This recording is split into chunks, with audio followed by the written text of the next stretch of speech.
It started with the word fox, a faint memory that Janice Consolver learned from her father, Lester Jensen, in 1988 about an affair that he had decades earlier.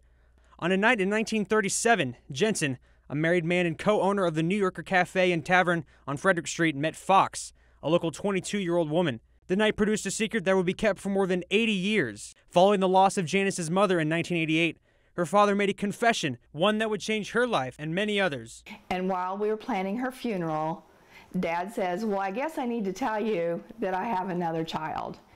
I had an affair with a married woman. Dad, what was her name? Fox is all I remember. And as quickly as Janice learned of Fox's existence, it led to a dead end. Attempts to find who and where this woman resided were a challenge that proved too difficult in 1988 with limited technology. Another 30 years would pass.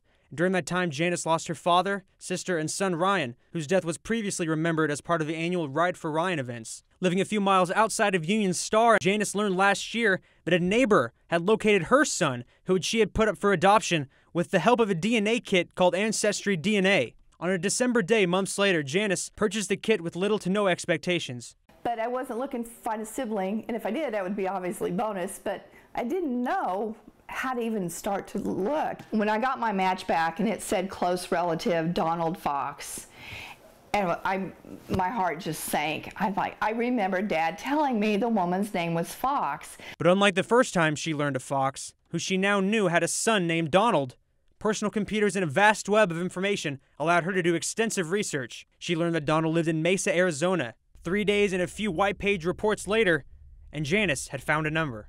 When I got to the point where I figured out that, yes, that was his granddaughter, and I said, well, are you sitting down? I said, I think you're my brother.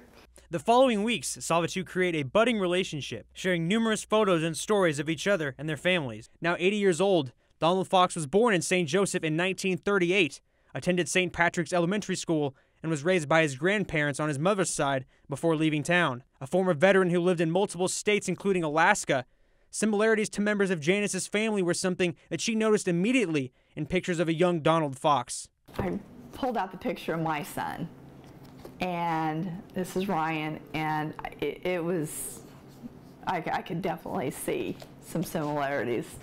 Having lost some of the closest members of her family, Janice was overwhelmed with emotions after finding out that she had another brother that was still alive. After weeks of conversation, Janice, her brother Jerry, and his 3 daughters are traveling to Mesa for a 4-day trip in January to meet Donald, a moment that Janice said is sure to be emotional.